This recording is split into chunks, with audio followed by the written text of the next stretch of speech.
केही कुरा गाह्रो पनि पर्न जान्छ कि जस्तो पनि लाग्छ मलाई। तर प्रश्न भन्नुपर्छ, तासतुस त गर्नै पर्यो। अहिलेलाई एकछिनलाई चाहिँ अब दुखाइ भए पनि त्यसको स्वरूप चाहिँ पछि चाहिँ बन्दाखेरि फेरि त्यो फेरि के हुन्छ भन्दाखेरि सबैको लागि एउटा राम्रो हुन्छ भन्ने पनि छ। फेरि यिनै सेरोफेरो आफूलाई प्रस्तुत गर्नेछु। किन र सुरुमा भनौँ, अब उहाँले लेख्दाखेरि भाले बासेन भन्ने लेख्नु भएको रहेछ। फेरि मेरो फेरि के भयो भन्दा भाले बास्यो भनेर लेख्ने फेरि म परेँ है। उहाँले भाले बासेन भन्ने लेख्नु भएछ, मैले भाले बास्यो भनेर लेखेको छु फेरि। त्यस कारणले गर्दाखेरि अब उहाँले आशय चाहिँ उहाँले के भन्दा भाले बास्नुपर्छ र त्यो एउटा बास्ने भाले चाहियो भन्नुभयो होइन। तर मैले चाहिँ भाले बास्यो उज्यालो भइसक्यो भनेर धेरै वर्ष पहिले चाहिँ लेखिसकेको छु। त्यो बारेमा छुट्टै उहाँले यति किताब लेख्नुभयो होइन। तर चाहिँ अब राजनीतिक बाटो छोडिरहँदाखेरि गाली नगर्ने, उहाँले चाहिँ अब 30 वर्षदेखि सङ्घर्ष गर्दै आउने होइन। अनि सङ्घर्षको चाहिँ के अरे केही पात्रहरू, आदरणीय पात्रहरूलाई पनि उहाँले चाहिँ उहाँको विचारलाई पनि समर्थन गर्ने। तर होइन, उहाँहरूले लिएको विचार दर्शन चाहिँ यसरी आएको छ भन्ने बारेमा चाहिँ अलिक कन्जुसाइ गर्नुभयो भन्ने लागेको छ। तर फेरि म त्यतै हो है भन्ने चाहिँ देखाइरहनु भएको छ है फेरि। त्यस कारणले त्यहाँ अब यहाँ छ्याक्क हुनु समस्या छ होइन। बरु गुमा यदि गुमा फस्टाएको मुला हो भने यहाँ त चाहिँ यही आदिवासी जनजाति भन्नेहरूको गुमा फस्टाएको मुला हो। यहाँ चाहिँ रत्ती थुक्दै गरेपछि अचार खाए पनि भयो भने आजकल त्यहाँ मुलै हुन्छ समस्या त्यहाँ छ। त्यस कारण यहाँ अलिकति सिम्बल मिलाउनु पर्छ होला जस्तो मलाई लाग्छ। किन रत्ती थुकेर खाइदियो, अचार बनाएर खाने, अम्लेर खाने, केर खाने, आत्रुटीहरू छैन मलाई भन्ने पनि के हुने भयो भन्दाखेरि त हजुरको अब घुमी फिर ढुङ्गा टाप भने जस्तो त्यही आदिवासी महासङ्घको चाहिँ नेता हुने भए, काङ्ग्रेससँग बार्गेनिङ गर्ने भए है, एमालेसँग बार्गेनिङ गर्ने भए र सिङ्गो चाहिँ अब मुक्तिको लडाइँको नेतागिरी गर्नेले एउटा संसदसित पद साट्ने भयो। किन यसले त्यता पुर्यायो भन्ने चाहिँ मेरो छ। त्यस कारणले गर्दा यसले चाहिँ के भन्दा राजनीतिक पाटो यो भनेर चाहिँ अलिकति इङ्गित गरिदिएको भए साह्रै राम्रो हुन्थ्यो होला।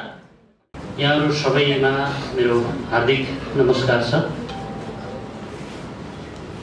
र म आज यहाँ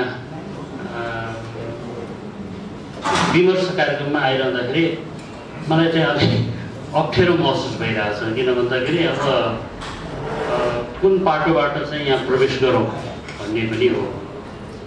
अब एकातिर एउटा राजनीतिक क्षेत्रमा चाहिँ लामो समयदेखि क्रियाशील हुँदै आएको र एउटा जिम्मेवारी पनि भाग, अर्कोतिर फेरि फ्रिल्यान्सर पनि हो। अब त्यो ढङ्गको दृष्टिकोणबाट पनि बोल्नै पर्ने हुन्छ। फेरि एउटा सामान्य पाठक पनि हो, चेतनशील पाठक, त्यताबाट पनि बोल्नु पर्ने हुँदाखेरि केही कुरा गाह्रो पनि पर्न जान्छ कि जस्तो पनि लाग्छ मलाई। तर प्रश्न भन्नुपर्छ, तासतुस त गर्नै पर्यो। अहिलेलाई एकछिनलाई चाहिँ अब दुखाइ भए पनि त्यसको स्वरूप चाहिँ पछि चाहिँ बन्दाखेरि फेरि त्यो फेरि के हुन्छ भन्दाखेरि सबैको लागि एउटा राम्रो हुन्छ भन्ने पनि छ। फेरि यिनै सेरोफेरो आफूलाई प्रस्तुत गर्नेछु। किन र फेरि आज हामी जे बहस गर्छौँ, जे विमर्श गर्छौँ त्यो नै फेरि अन्तिम हो भन्ने कुराहरू पनि होइनन्। खोज अनुसन्धान क्रममा सुझाव सल्लाहहरू हामीले लिने दिने क्रममा अन्य कुराहरू हामीले थप होइन विकसित गर्ने त्यो सन्दर्भहरू पनि जोडिन सक्छन्। सर्वप्रथम म यहाँ एउटा सामान्य पाठकको रूपबाट आजको यो पुस्तक विमर्शमा प्रवेश गर्न चाहन्छु।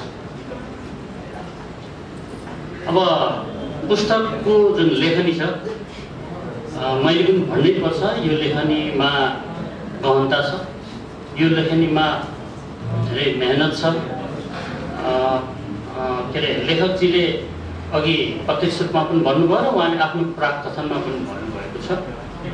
आज 30 वर्षसम्मको जुन एउटा अभियानमा जोडिँदै गर्दा, त्यहाँ हिँड्दै गर्दाखेरिका विभिन्न चाहिँ जुन उतार चढावहरू, त्यसले दिएका अनुभव, ज्ञान आधारमा पनि यो पुस्तक चाहिँ आएको छ भने चाहिँ त्यो सही छ। र यो चाहिँ अघि हाम्रो ऋषि यादव सरले भनेकै कुरालाई मैले दोहोऱ्याउँदाखेरि यो पठनीय छ। यो किताबलाई जातिवादको शल्यक्रियालाई हरेक चाहिँ नेपाली जसले चाहिँ परिवर्तनको लागि केही पुगेन कि वैचारिक खुराकहरू पुगेन कि केही चाहिँ अब अन्य भनौँ न त्यस्तो चाहिँ डेमोग्राफिकका कुराहरू होइन पुगेन कि भन्ने लाग्छ भने यो किताब आफैमा एउटा डिक्सनरी हो। त्यसले गर्दा समग्रमा चाहिँ यो पुस्तक के छ भन्दाखेरि सङ्ग्रहणीय छ, पठनीय छ। पठनीय भइसकेपछि त्यो आफैमा सङ्ग्रहणीय छ। तर जनजाति कल्चरबाट हेर्दाखेरि के लाग्न सक्छ भन्दाखेरि अब यो बाक्लो देखेपछि फेरि के हुन्छ भन्दाखेरि अब यो के हो, अब यहाँ के छ के भन्ने कुराहरू हुन्छ होइन। त्यसले गर्दा अब यहाँ घुस्ने हो कि नघुस्ने अब यसो पढ्न पल्टा गरेर सिरानीमा राख्यो पढेछ कि भन्ने जस्तो मात्रै गरेर जाने भने त यहाँनिरको सौन्दर्यता हामीले पत्ता लगाउन सक्दैनौँ। यो सौन्दर्यतासँग हामीले साइनो गाँच्न सक्दैनौँ। तर तपाईँले निश्चित एउटा चाहिँ के भन्दा एक पान्नालाई म चाहिँ अलि मेहनत गरेर पढ्छु, ध्यान केन्द्रित गरेर पढ्छु भनेपछि अब तपाईँ त्यहाँ चाहिँ अब डुब्नुभयो है। र डुब्दै जाँदाखेरि आफूले खोजेका कयौँ कुराहरू त्यहाँ प्राप्त हुन्छन्, कयौँ कुराहरू आफूले जानेका कुराहरू ठोक्किन्छन् र कयौँ कुराहरू चाहिँ फेरि तपाईँले जे ढङ्गले जान्नु भएको छ त्यस्तो होइन कि जस्तो गरी पनि फेरि त्यहाँ चाहिँ आउँछ। र समग्रमा हामीले लेखकसँग चाहिँ बडा लामो वार्ता उसमा समयमा बस्नुपर्ने हुन्छ। किन भन्दाखेरि लगभग यो 390 पेजभन्दा बढी छ। 390 पेजसम्म चाहिँ उहाँसँग डुब्दै जाँदा घन्टौँ समय हामी उहाँसँग बस्छौँ अनौपचारिक रूपमा।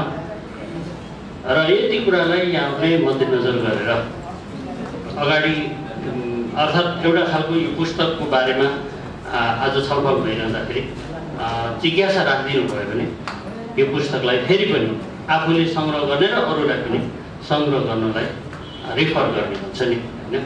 त्यो चाहिँ हामी गर्न सक्छौँ र गर्नु पनि पर्ने देखिन्छ। अब सामान्य यति कुरा भनिसकेपछि म एउटा विश्लेषणको पाटोतिर जान चाहन्छु। एउटा सजग पाठक, सजग नेपाली का नाताले म यो पुस्तकको विश्लेषणको पाटोतिर जान चाहन्छु। यहाँ जुन लेखकले जातिवाद भनेर उठाउनु भएको छ, यो जातिवादको सन्दर्भमा प्राध्यापक कृष्ण खनालले पनि एउटा लामो बहस भूमिका मार्फत चाहिँ गर्नुभएको छ होइन।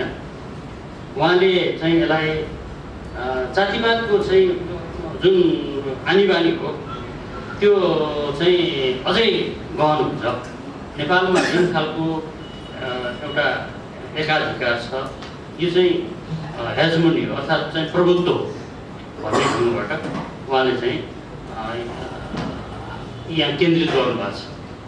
त्यसपछि अब साथीको त्यसको साथसाथै फेरि उहाँले के पनि भन्नुभएको छ भन्दाखेरि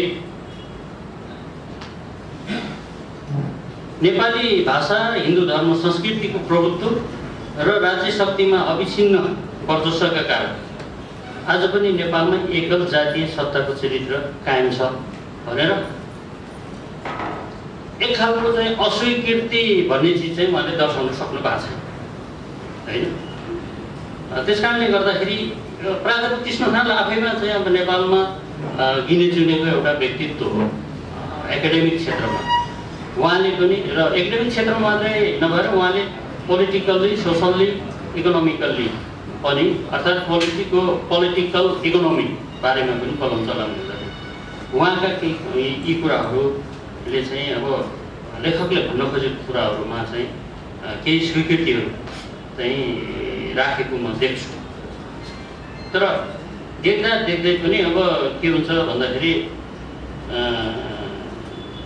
उहाँले पनि भूमिका मार्फत अब चाहिँ लेखक चाहिँ यसरी जानुपर्छ भन्ने कुराहरू राख्नु भएको छैन र लेखकको विचारले यो खालको विचार सिद्धान्तलाई अङ्गीकार गरेर गयो भने राम्रो हुन्छ भन्नु चाहिँ सक्नु भएको छ। तर अन्ततमा चाहिँ के छ भन्दा पोसिबिलिटिज चाहिँ उहाँले देखाउनु भएको छ, सम्भावना चाहिँ छ, परिवर्तनको सम्भावना छ भनेर चाहिँ उहाँले भन्नुभएको छ। अहिले जे जति परिवर्तनहरू भए मन माझिएर भएन, मन माझिएर चाहिँ यो परिवर्तन भएको भए सायद यसरी लेख्नु पर्दैन थियो कि भन्ने जस्तो आशय पनि उहाँले देखाउनु भएको छ।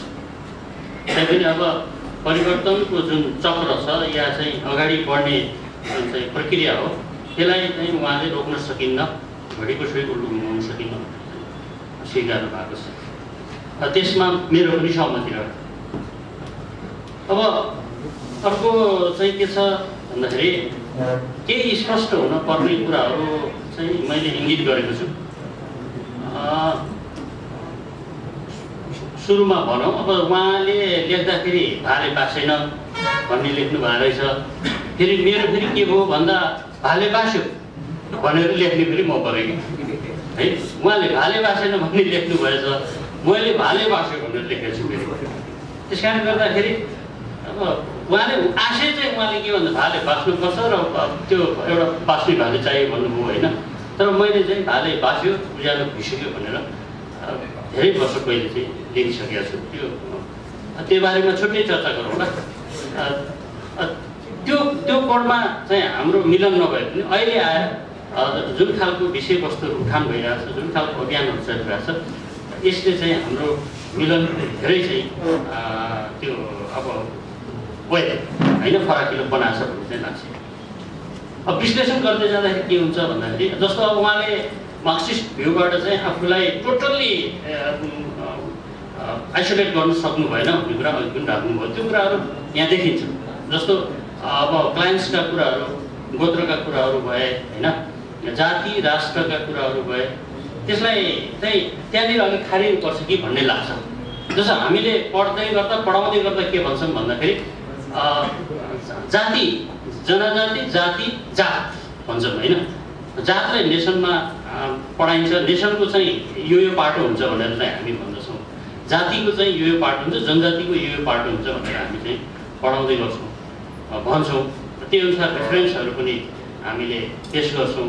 र उहाँको चाहिँ अब यहाँ अलिकति के छ भन्दा जात पनि भन्नुभएको छ, जाति पनि भन्नुभएको छ, अनि त्यहाँनिर अब क्लान के अरे नेसन पनि भन्नुभएको छ, राष्ट्रलाई पनि नेसन भन्नुभएको छ, जातिलाई पनि नेसन भन्नुभएको छ, जातलाई पनि नेसन भन्नुभएको छ।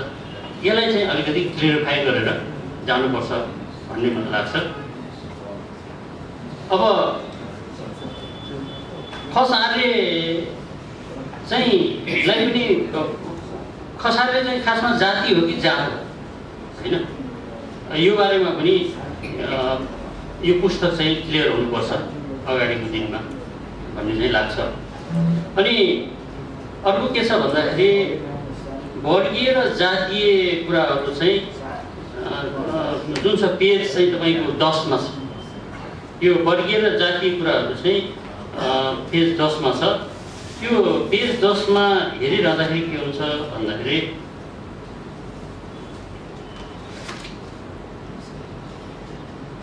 यहाँ जातको श्रेष्ठता र निष्ठा पनि के छ भन्दाखेरि यो वर्गीय उसको कुरा हो भन्ने कुरा चाहिँ यहाँ लेख्नु भएको छ होइन। तर चाहिँ फेरि अब अर्को कुरा के छ भन्दाखेरि वर्ग तथा जात भन्ने कुरा छ। वर्ग तथा जात भन्दाखेरि अलिकति कसो चाहिँ क्लियरेन्स आउँदैन कि भन्ने कुरा चाहिँ त्यहाँ चाहिँ देखिन्छ। अब अहिले संसारभरि पुँजीपति वर्ग र मजदुर वर्ग बिचको लडाइँ जारी छ भन्नुभएको छ उहाँले होइन। फेरि पछि आएर त्यसलाई करेक्सन त गर्नुभएको छ, तर त्यो चिजलाई यसबारेमा पछि चर्चा गरिनेछ या केही जोडेर त्यसलाई अगाडि क्लियर गरिदियो भने यो पुस्तकको मिठास अझै आउँछ होला भन्ने चाहिँ मेरो विश्लेषण छ, मेरो हेराइ त्यस्तो रह्यो। र अब यो वर्गीय के अरे पुँजीपति वर्ग र मजदुर वर्ग बिचको लडाइँको चाहिँ जुन सन्दर्भ छ त्यसलाई चाहिँ अहिलेको सन्दर्भमा हामीले हेर्दाखेरि बहुआयामिक ढङ्गबाट हेर्न जरुरी छ जस्तो देखिन्छ। यो मैले कुन पृष्ठभूमिमा भनिरहेको छु भन्दाखेरि अहिले नेपालमै पनि नेपालको पोलिटिकल साइन्स फ्याकल्टी अन्तर्गत चाहिँ जति केही रेफरेन्स किताबहरू के निस्केका छन् भन्दाखेरि विगत 200 वर्षसम्म मार्क्सिजमले धान्यो या युरोपमा जन्मिएको एउटा चाहिँ विचारकको किताबले त्यो धान्यो, तर अब त्यो फेलियर भइसक्यो। नयाँ विचारकको विचार अर्थात् चाहिँ थ्योरी होइन त्यो चाहिँ आएको छैन भनेर अहिले नेपालको युनिभर्सिटिजहरूमा पढाइ हुने किताबहरूमा पनि लेखिएको छ। त्यस कारण यहाँनिर अलिकति यो जातिवादको शैलीगिरालाई हामीले आम जनता समक्ष वकालत गरेर भन्दाखेरि यो चाहिँ छ है। ती 200 वर्ष अगाडि जुन किताब रह्यो र त्यसले 200 वर्षको अहिलेको परिवेशसम्म चाहिँ धान्यो हो भने अबको अगाडि जाने सन्दर्भमा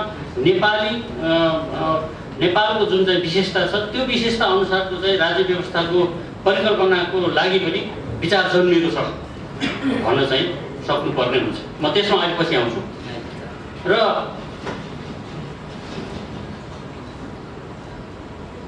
अनि यो आदिवासी र जनजाति सम्बन्धमा पनि उहाँले लेखकीय ढङ्गबाट सिधै चाहिँ ठग्याइ हानेर व्याख्यामा आएको भए राम्रो हुन्थ्यो जस्तो मलाई लाग्छ। जस्तो आदिवासी / जनजाति भनिन्छ के, आदिवासी / जनजाति हुन त त्यहाँ उहाँले चाहिँ अब लेखकीय उसमा फलाले यस्तो छ, अनि के अरे महासङ्घले यस्तो भनेछ होइन, अर्को चाहिँ के अरे प्रतिष्ठानले यस्तो भनेछ भन्ने कुराहरू ल्याउनु भएको छ। तर लेखकले चाहिँ पहिला यस्तो गरी चाहिँ अब अभियानकर्मी भनेको नाताले मैले भन्नु खोजेँ कि अभियानकर्मी उहाँले चाहिँ आफूलाई करार गरिसकेपछि सिधै यो भनेर चाहिँ गइदिएको भए राम्रो थियो। किन भन्दाखेरि मेरो के अरे पढाइमा के लाग्छ भने आदिवासीहरू चाहिँ जनजाति हुन सक्छन् होइन, जनजाति स्टेट हो भन्ने कुरा उहाँले पनि स्वीकार्नु भएको छ। त्यो हामीले पनि त्यसरी नै भन्दै आएका हौँ। त आदिवासीहरू चाहिँ जनजाति हुन सक्छन्, तर सबै जनजातिहरू आदिवासी चाहिँ हुन सक्दैन। यो कुरामा चाहिँ हामी क्लियर हुनुपर्छ जस्तो लाग्छ होइन। अब यो यस्तो चाहिँ अब एकाडेमिक चाहिँ उसबाट हुन त अब फेरि पनि यहाँ भन्नुपर्ने हुन्छ, पुरा यो एकाडेमिक होइन, यो सहरियालाई होइन भन्नुभएको छ। यो खास गरेर गाउँमा चेतना फैलाउनको लागि जोसँग चाहिँ एउटा के अरे ज्ञानका स्रोतहरू चाहिँ कमी छन् उहाँहरूको लागि यो पुस्तक लेखिएको। यहाँ सहरमा बस्ने अब सुटेड फुटेडले यो किताबमा अनेक थरी गर्न सक्छन् भन्नुभएको छ। तर म त्यसरी हेर्दिनँ। म पनि एउटा अभियानकर्मीको नाताले पनि ठ्याक्क भन्दाखेरि यस्तो कुराहरूमा चाहिँ क्लियर गरिदिँदाखेरि जाति हुन्छ होला जस्तो लाग्छ। अहिले के भन्छ भन्दाखेरि मान्छे 3 जनजाति भन्छ क्या, त्यो राम्रो कुरा होइन क्या होइन। तपाईँ जनजाति, तपाईँलाई जनजाति हो तपाईँ भन्यो भने त्यो राम्रो कुरा होइन क्या। त्यो चाहिँ के हो भन्दाखेरि तपाईँको एउटा चाहिँ विकास क्रमको स्टेज हो। तपाईँलाई आदिवासी हो भनेपछि त्यो कसैले खोज्न मिलेन, तर जनजाति भन्ने कुरा तपाईँको त्यो खोज्न पनि सकिन्छ, त्यो हराउन पनि सकिन्छ, हराउन हाल्न पनि पर्छ। त्यस कारणले यो पहिचान चाहिँ जुन बनाइएको छ त्यो अलि गलत दृष्टिकोणबाट यसलाई हटाउने सन्दर्भमा चाहिँ आदिवासी जनजाति हुन सक्छन् र सबै जनजाति चाहिँ आदिवासी हुन सक्दैनन् भन्ने कुरा चाहिँ भन्नुपर्छ। हामीले कतिपय हाम्रो काठमाडौँमा बस्ने दिग्गजहरूलाई उनीहरू पनि के भन्छन् भन्दा जनजाति भनेपछि एउटै भाषा संस्कृति यहाँ भएको भनेर बोलमोटल पार्न खोजिरहेको छन् क्या। यसैमा फेरि अब मङ्गोल भन्ने कुरा आइरहेको छ फेरि होइन, फेरि मङ्गोल भन्ने कुरा आएको छ। अब चिनमा त्यत्रो चाहिँ के चिनभन्दा उतातिर मङ्गोलहरूको छुट्टै देश छ मङ्गोलिया, त्यहाँ बिचमा पनि त्यस्तै त्यस्तै अनुहार भएका छन्, तिनीहरू आफूलाई मङ्गोल भन्दैन। अनि अनुहारको चाहिँ एउटा चाहिँ सेप मिल्दैन, मङ्गोल भन्नुपर्ने भन्ने जस्तो कुराहरू पनि आइरहेको छ। फेरि त्यसमा के भयो, मङ्गोल भन्ने बित्तिकै के भयो, मूलवासी भन्ने कुरा होइन, मूलवासी हो आदिवासी होइन भन्ने कुराहरू आएको छ। त्यस कारण यो शब्दमा खेल्न खोज्नेहरूको लागि त अब विभिन्न खाले चाहिँ अब तर्क वितर्कले केही पनि काम नगर्ला, अब न्युखोज्ने कुराहरू मात्रै छन् त्यहाँ। तर यो हाम्रो डकुमेन्ट भएको हुँदाखेरि यो कुराहरूमा क्लियर भएर अगाडि गइदियो भने अति चाहिँ राम्रो हुन्छ। अब यो अनि अर्को पाटो के छ, पेज 30 तिर आउँदाखेरि यो जस्तो रामवरण यादवको अघिको कुरा आयो, अनि सुभाष नेमाङहरूको कुराहरू आयो। अब जति पनि के अरे आदिवासी जनजातिहरू या चाहिँ पीडित समुदायहरू या चाहिँ मुक्ति हुनुपर्ने पाउनुपर्ने जति पनि चाहिँ जाति समुदायहरू या नेपाली जनता छन् उनीहरू कहिलेसम्म चाहिँ अप्रयोग भइरह्यो त? हामी चाहिँ प्रयोग भइरहेका छौँ भन्ने कुरा आएको छ, तर कहिलेसम्म होइन। यसलाई चाहिँ त्यतैतिर चाहिँ क्वेसन रेज गरेर त्यो टपिक्सलाई चाहिँ त्यतै क्लोज गरिदिँदाखेरि धेरै राम्रो हुन्थ्यो होला भन्ने चाहिँ मलाई लाग्छ। अनि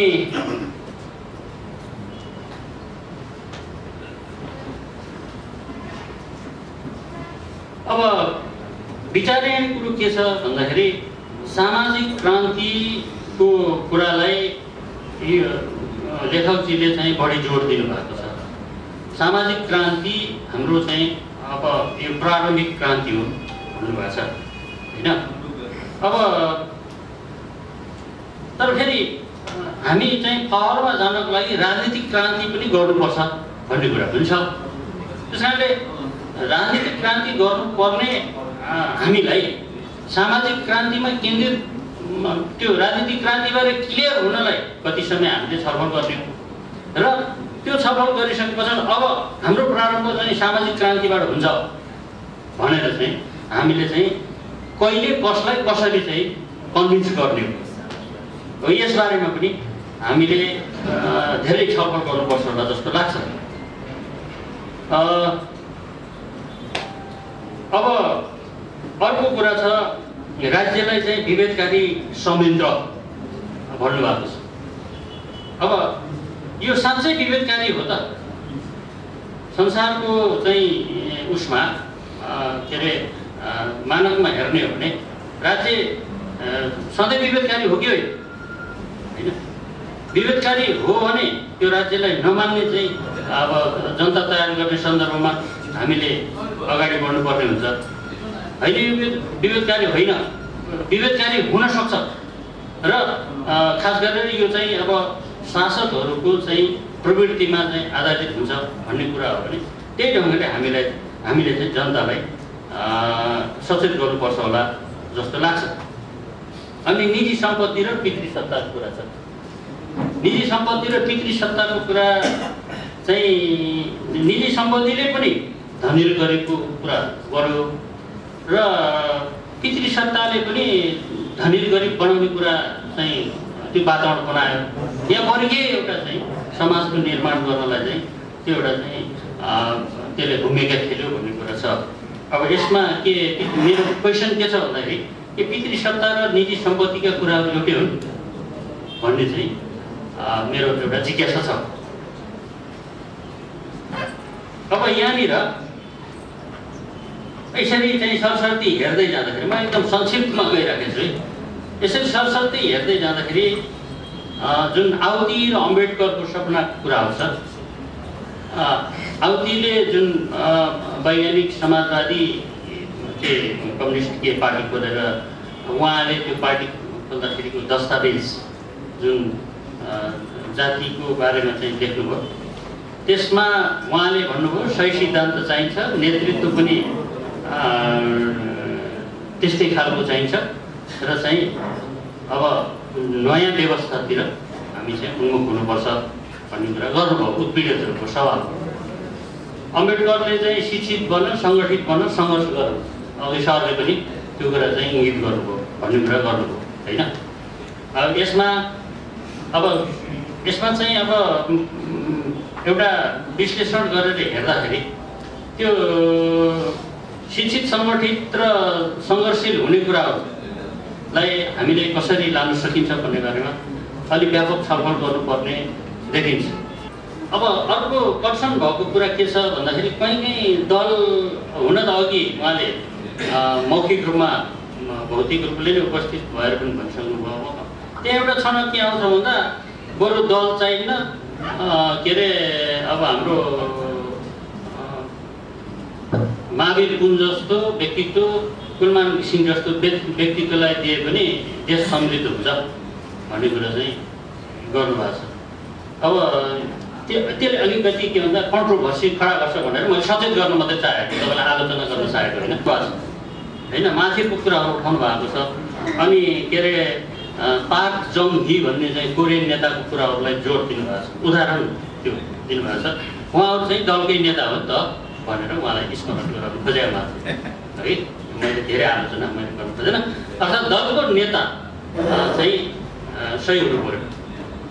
अब यहीँनिर मैले जोड्नुपर्ने कुरा के हुन्छ भन्दाखेरि नेतृत्व निर्माणको सन्दर्भमा नेपाली समाज अहिलेसम्म काबिल भएको रहेछ भन्ने कुरा पछिल्लो के अरे यो दृष्टान्त भन्छ होइन, भाष्य पनि भन्छ के अरे, पछिल्लो दृष्टान्तले चाहिँ क्लियर गर्यो। 2/3 बहुमत दियो, अब यही हो नेता भनेर दिएको होइन रहेछ। अब मै भट्टा बाँदर जस्तो है, मालिकलाई जोगाउँछु भनेर चाहिँ अब फटेर त्यहाँ अब मालिक उसमा मालिकलाई जोगाउँछु भनेर तिराले मालिककै घाँटी छेडिदिएर मालिकलाई उतानी पार्दैन। यस्ता चाहिँ नेता त हामीले छाने रहेछौँ। त्यस कारण नेतृत्व निर्माणको सन्दर्भमा हामी जुन जुन ठाउँमा छौँ हामी कतिको सेन्सिटिभ छौँ हो कि। अब नेतृत्व निर्माण भनेको अहिले त अध्यक्ष बनाउनलाई मात्रै नेतृत्व भनिन्छ के अरे होइन, बाध्यात्मक परिस्थिति अनुसार अध्यक्ष चुन्नेलाई मात्रै नेतृत्व भनिन्छ के अरे। तर उसँग गार्जेनसिप छ कि छैन, उसँग त्याग तपस्या समर्पणहरू छ कि छैन, यो कुराहरू बारे चाहिँ हामीले अलिकति कडै तरिकाले जानुपर्ने देखिन्छ। होइन भने अब के अरे यता चित्त दुख्ला उता चित्त दुख्ला भन्ने जस्तो कुरा गर्ने भने हामी पनि एउटा खालको भ्रमबाट सजिलै मुक्त हुन सक्ने देखिँदैन। अनि अर्को केही ठाउँमा अलिकति शब्द चयन मिलाउनु पर्छ होला भन्ने हो। गुमा फस्टाको मुला भन्नुभएको छ उहाँले होइन, यसलाई अलिकति मिलाएर लेख्नुपर्छ होला आगामी दिनमा। तर त्यो सत्ताधारीलाई उहाँले गुमा फस्टाको मुला भन्नुभएको छ होइन। तर मेरो विश्लेषण चाहिँ के छ भन्दाखेरि सत्ताधारी गुमा फस्टाको मुला होइनन् होइन। उनीहरू त चाहिँ के भन्दाखेरि अब त्यस्तो ल गुमै भए पनि उनीहरू चाहिँ झाँगिएका बाँसु या दुबु, यताबाट उखुलो उताबाट उम्रिन्छ, उताबाट उखुलो उताबाट उम्रिन्छ, हुँदै हुन्न। यताबाट फुरुन्दै गयो फेरि उता पलाइसक्छ, समस्या छ होइन। बरु गुमा यदि गुमा फस्टाको मुला हो भने यहाँ त चाहिँ यही आदिवासी जनजाति भन्नेहरूको गुमा फस्टाको मुला हो। यहाँ चाहिँ लत्ते थुक्दै चाहिँ गरेपछि अचार खाए पनि भयो, समस्या त्यहाँ छ। त्यस कारण यहाँ अलिकति सिम्बल मिलाउनु पर्छ होला जस्तो मलाई लाग्छ। किन लत्ते थुकेर खाइदियो, अचार बनाएर खाने, अम्लेर खाने, केर खाने, आचुटीहरू छैन मलाई त्यो छ। यो छाती बन्दुक र छातीको कुरा ल्याउनु भएको छ उहाँले कि बन्दुकले होइन अब छाती चाहिन्छ भन्नुभएको छ है, छाती चाहिन्छ भन्नुभएको छ। छातीलाई उहाँले प्रेमसँग सद्भावसँग जोड्नु भएको छ। यो सिमिलीलाई कसरी मिलाउने पाठकहरूले पनि उहाँलाई सुझाव दिनु होला। किन भन्दाखेरि छाती देखाएर हिँड्दै एउटा खाले दादाको कुरा पनि आउँछ होइन, दादा देखाएर हिँड्ने स्वार्थी प्रवृत्ति भन्ने पनि त्यहाँ चाहिँ देखिन्छ। अब यसलाई चाहिँ अलिकति सिमिली मिलाएर राख्नुपर्छ, यो अलि आकर्षक भएन भन्ने चाहिँ मेरो सुझाव छ। अनि ज्ञान हस्तान्तरण गर्दै जाने भन्ने कुरा छ क्रान्तिको लागि। अब त्यो के ज्ञान हो त्यो स्पष्ट छैन होइन। क्रान्तिको लागि ज्ञान हस्तान्तरण गर्दै जाने भन्ने कुरा छ, त्यो स्पष्ट छैन। किन भन्दा हामीभन्दा अघिल्लो पुस्तालाई हेर्ने भने त त्यहाँ चाहिँ अब त्यो राजनीतिक क्रान्तिको ज्ञान त देखिँदैन। अब अर्थात् रहेछ भने पनि उहाँले त्यो हस्तान्तरण गर्ने त्यो त्यस्तो खालको खुबी होइन या के भन्ने त्यसलाई त्यो भएको पनि देखिँदैन। त्यस कारण कहाँबाट हो त्यो ज्ञान हस्तान्तरण गर्ने? हाम्रो अहिलेको जेनेरेसनले चुनौती खेपेर जुन ठोस एउटा चाहिँ चिज निकाल्छौँ त्यो हस्तान्तरण गर्दै जाने हो या अब के हो यसबारे चाहिँ स्पष्ट हुनुपर्छ भन्ने चाहिँ मलाई लाग्छ। र अब ज्ञानले सत्य निर्माण गर्छ, सत्यले शक्ति निर्माण गर्छ भन्नुभएको छ। अनि मुक्तिका लागि क्रान्ति हुनुपर्छ र त्यो क्रान्ति चाहिँ प्रेमसँग जोडिएको हुनुपर्छ भन्नुभएको छ। सपना देखिनुपर्छ, सपनाको लागि त्यो देखिने सपना प्राप्तिको लागि चिन्तन मनन गर्नुपर्छ, त्यसलाई कार्यान्वयन गर्नुपर्छ भन्नुभएको छ। अनि जो क्रान्तिको कुरा चाहिँ हामी गर्छौँ त्यो क्रान्तिमा चाहिँ समर्पण भएन भने चाहिँ त्यो क्रान्ति हुँदैन। त्यो क्रान्ति चाहिँ के हुन्छ त्यहाँ धर्म रहन्छ भन्ने कुराहरू चाहिँ यहाँ देख्नु भएको छ। यो सबैको लागि चाहिँ उहाँले के भन्नुभएको छ, मनको डर निकाल्नुपर्छ भन्नुभएको छ। यहाँनिर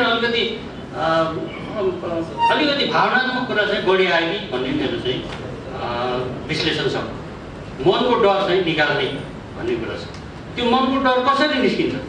अब मनको डर निकाल्नलाई त तपाईँ पिएचडी गरेर पनि निकाल्न सक्नुहुन्न होइन। यहाँ चाहिँ डक्टर लेख्ने चाहिँ अब केशरचन्द्र बराल जस्ता मान्छेहरू त हुनुहुन्छ नि होइन।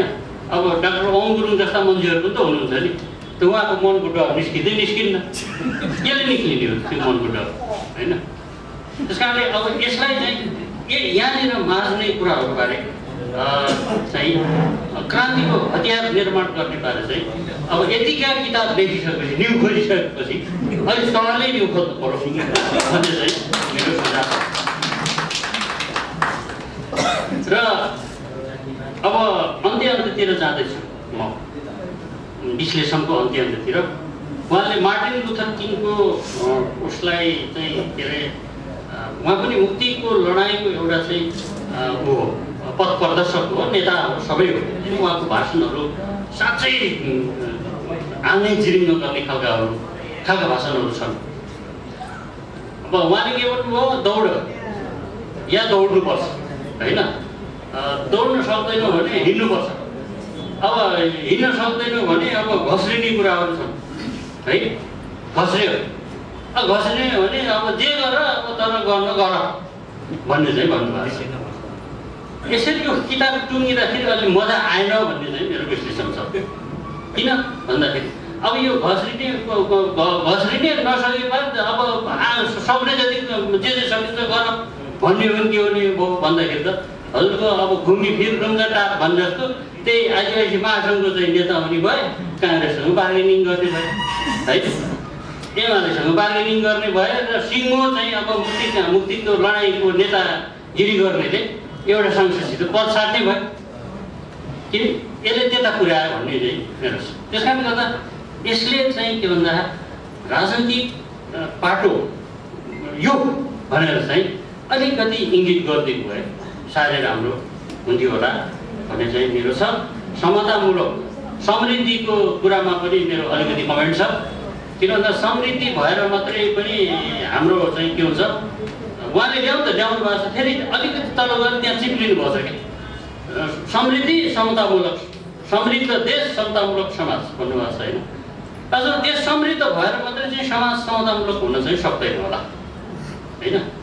तपाईँ र म पनि व्यक्ति चाहिँ समृद्ध भएर चाहिँ हाम्रो चाहिँ समाज चाहिँ समतामूलक ढङ्गले सम्मान पाउने चाहिँ अवस्थाको हुन्छ होला भन्नेमा चाहिँ अलिकति छलफल गर्नुपर्छ होला जस्तो मलाई लाग्छ। हुन त अब 2-3 बेला प्रधानमन्त्रीले अब सुखी नेपाली समृद्ध नेपाल सुखी नेपाली भन्ने कुरा ल्याएर चाहिँ मान्छेलाई झ्याली पिटाएर गाँठी होकी भन्ने पारे होइन। भ्रष्टाचारीको मुखै हेर्दिनँ भनेर चाहिँ नेपालगञ्जतिरैबाट बाबु उतै भनेर चाहिँ अब बास्कोटालाई चाहिँ सिधै बालकोटतिर पुर्याइदिए होइन, तर जेल कोचेनन् र यस्तो खालको प्रवृत्तिहरू छ।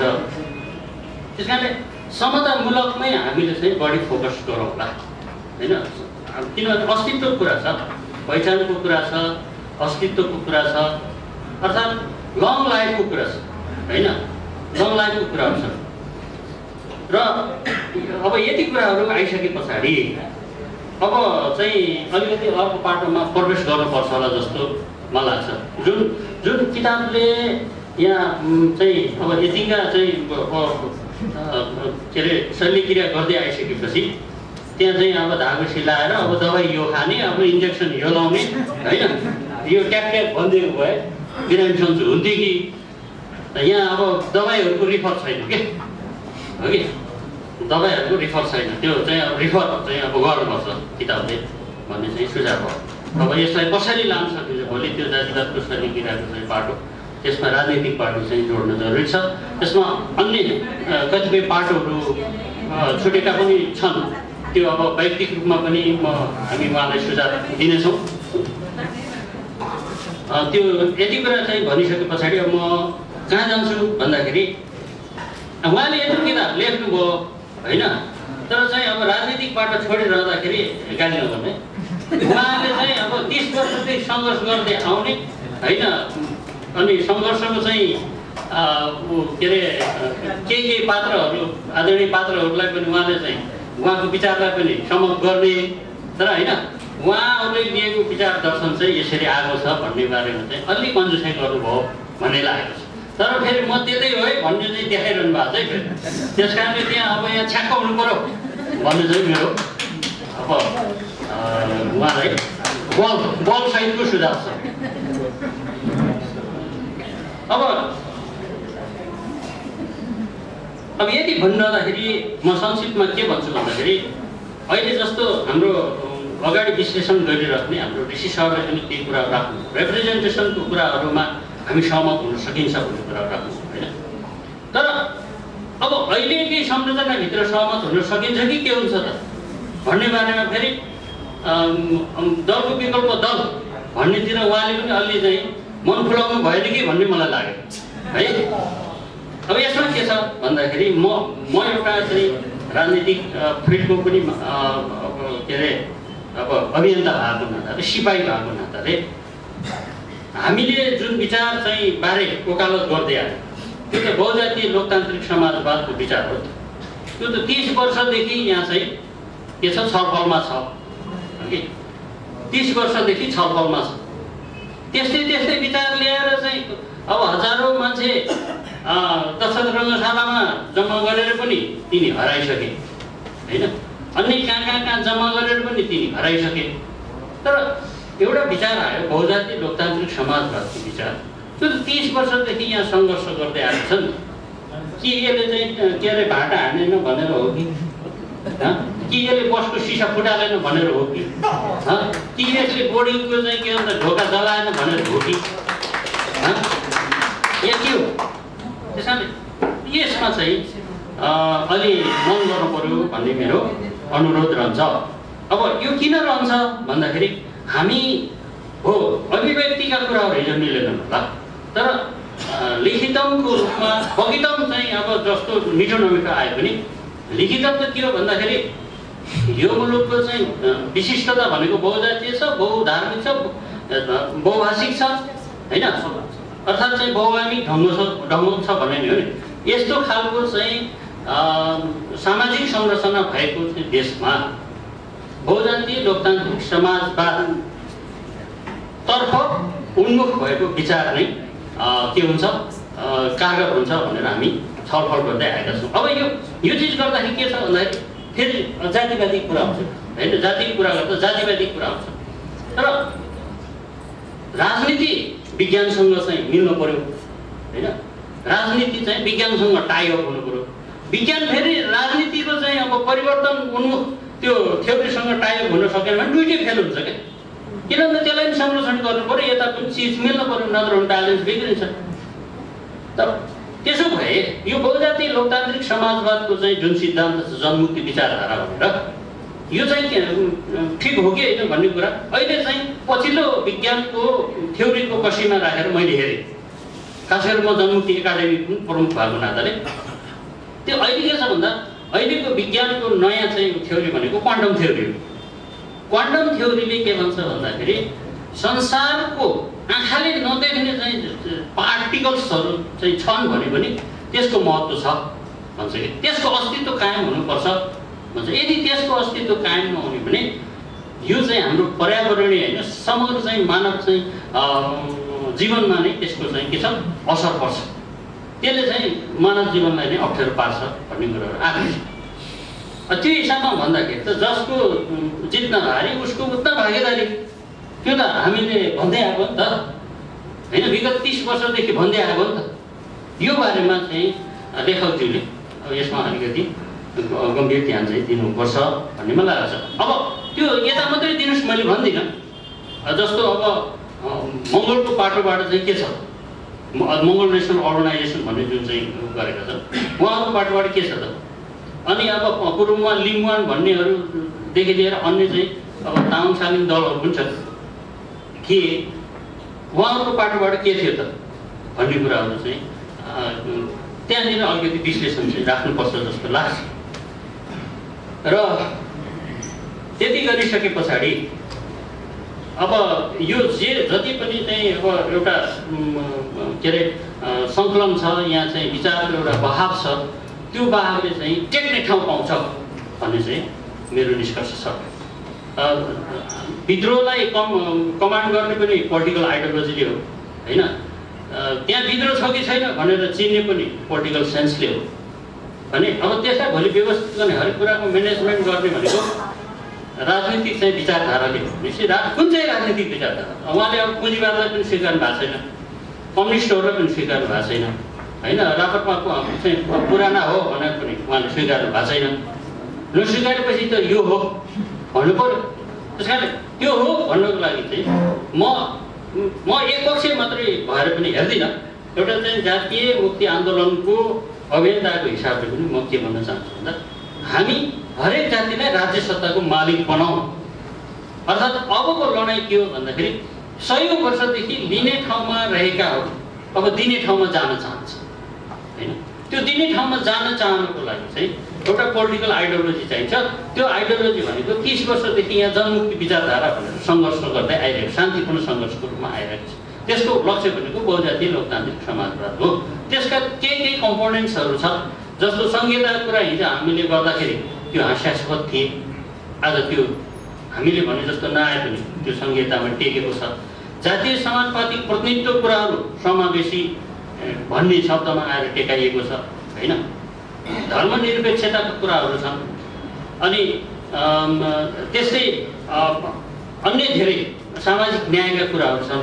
यो चिजहरू चाहिँ हामीले प्रष्ट रूपमा चाहिँ यहाँ उर्गेल्न सक्नुपर्छ, यहाँ चाहिँ समेट्न सक्नुपर्छ भन्ने चाहिँ मेरो विश्लेषण छ, मेरो सुझाव पनि छ। अब यो किन यस्तो गर्नुपर्ने भयो भन्दाखेरि आखिरीमा हामीले अब उहाँ र मेरो चाहिँ त्यो लडाइँको कुरा मिलेछ है। उहाँले पनि शान्तिपूर्ण भनेछ, म पनि शान्तिपूर्णै हो होइन। तर अब शान्तिपूर्ण लडाइँको सन्दर्भमा चाहिँ बहसहरू धेरै गर्नुपर्ने कुराहरू बारे चाहिँ अब हामीले निश्चित रूपमा चाहिँ जो अभियन्ता त्यो चाहिँ अब के अरे ओछ्यानमा बसेर सपना देखेर चाहिँ अभियन्ता हुने कल्पना गरेर त्यसबाट चाहिँ केही पनि सम्भव छैन। ऊ खट्नै पर्ने हुन्छ, खट्न जरुरी छ। त्यो खट्नको लागि हामीले देखेको चाहिँ जुन सपना त्यो सपनाबाट हामी चाहिँ बढी दीक्षित हुनु पर्यो। र शोषणको जुन सन्दर्भ छ, शोषण त अब हिजो चाहिँ पिँढी उता राखेर शोषण गर्ने थियो के अरे, अहिले काखैमा राख्ने हो, तिमी मेरै हो, तिमी चाहिँ मेरो आफ्नै हो भन्ने, चिमुट्ने, मार्ने, या गराउने गर्ने, उता बाहिर देख्दाखेरि राम्रो देखिनु पर्यो। फेरि यस्तो छ हेर्नुहोस् अहिलेको शोषणको विधि। त्यस कारण अब यो अभिजातीय वर्गहरूले विभिन्न खाले आइडियाहरू लिएको हुँदाखेरि अब हामीले देख्दा त अब जस्तो आदिवासी, म पनि एउटा आदिवासी भएको मान्छेले आदिवासी चाहिँ अब फिगरका मान्छेहरू कहीँ अदालतले भएको छन्, कहीँ के खान्छन्, हुने खाएका छन् नि होइन। तर तिनीहरूको चाहिँ जुन सम्मानको कुराहरू छ, ग्लोरीको कुराहरू छ, त्यो चाहिँ छैन। कुनै पनि बेला तिनीहरू चाहिँ भुत्तेभाङ हुन सक्ने एउटा चाहिँ डरलाग्दो परिस्थिति छ। तर बाहिर हेर्दाखेरि उनीहरू एकदम राम्रा छन्, मटाएका छन्, चिल्ला भएका छन्, घरगोठ बनेको छ होइन, राम्रो होटेलमा चाहिँ खान सक्ने भएका छन्, राजनीतिमा हिँडेर पनि त्यो उनीहरू चाहिँ एउटा खालको शोषणलाई सहेर बसेकाहरू चाहिँ भए। र अब अन्तिममा चाहिँ म के भन्छु भन्दाखेरि हामीले जिम्मेवार नेतृत्वको कुरा गर्नुपर्छ, नेतृत्व निर्माण गर्नुपर्छ। जस्तो अब उहाँले जुन कोसिस गर्नुभएको छ नि, उहाँ अब एउटा फ्याक्टरको नेता हो भन्ने बारेमा तपाईँले मैले पनि बुस्ट गर्ने कुराहरूमा ध्यान दिनुपर्ने हुन्छ। अनि सरकारको कुरा छ, त्यसलाई अब जिम्मेवार सरकारको पनि हामीले परिकल्पना गर्नुपर्ने हुन्छ। अनि जो अभियन्ता हुन्छ या कार्यकर्ता त्यो पनि जिम्मेवार हुनुपर्छ र जनता पनि जिम्मेवार हुनुपर्छ। जनता जिम्मेवार नभएको हुनाले चाहिँ यहाँ धेरै समस्या भएको छ। त्यस कारण अलिकति यो परिवर्तनको सन्दर्भको कुरा गर्दाखेरि परिवर्तनको सन्दर्भ के हो भन्दाखेरि बहुआयामिकै हो। हामीले जातिवाद भनेर चाहिँ सुरुवात गरे पनि त्यो अब हाम्रो प्राध्यापक कृष्ण खनालले चाहिँ प्रभुत्व भने पनि अब कसैले चाहिँ अब नस्ले चाहिँ ऊ दमन भने पनि त्यो अन्ततः एकाधिकार नै हो होइन। एउटा एकपक्षीय चाहिँ त्यो शासन शैली, एकपक्षीय व्यवहार सबै त्यसले चाहिँ निश्चित रूपमा नेपाल जस्तो देशमा अप्ठ्यारो परिस्थिति सिर्जना गर्छ र त्यसले चाहिँ अप्ठ्यारो परिस्थितिमा सिर्जना गर्ने होइन। अघि हाम्रो लेखकजीले भने जस्तो काम गर्न चाहनेहरू विरक्तिएर कहाँ कहाँ पुग्न पर्ने, घर बनाउनु छ अर्का आफ्नो, तर चाहिँ काम गर्न जानुपर्ने छ विदेशमा। यो खालको चाहिँ जुन अब संस्कार बनेको छ, यो संस्कारबाट हामी उम्कन सक्दैनौँ।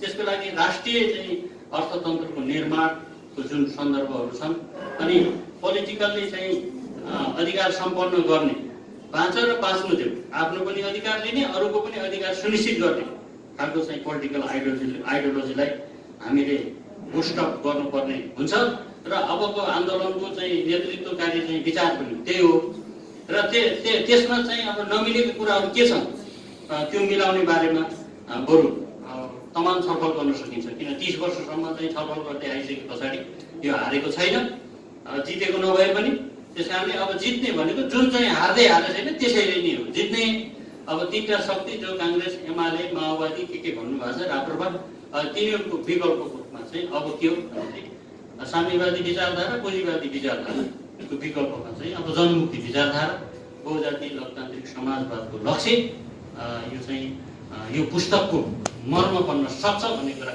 यहाँहरू बिचमा राख्छु र यहाँ यो हाम्रो चाहिँ नागरिक चौतारी नेपालले जुन चाहिँ अब फोरम मलाई यहाँ दियो व्यक्तिगत रूपमा र लेखकज्यूसँग सँगै बसेर उहाँलाई जाऊ होइन अब केही अब चाहिँ अब तिखा त ज्यादै तिखा छैन तर ठिकको चाहिँ यताउता पनि अब गर्न पाउने वातावरण थियो अब अर्को विश्लेषकज्यूको पनि सुन्ने मौका चाहिँ जुन यो अवसर प्रदान भयो त्यस सबैको लागि धन्यवाद र आभार प्रकट गर्दै मेरो संक्षिप्त चाहिँ यो विश्लेषण तर्क वितर्क यही अन्त्य गर्न चाहन्छु धन्यवाद नमस्कार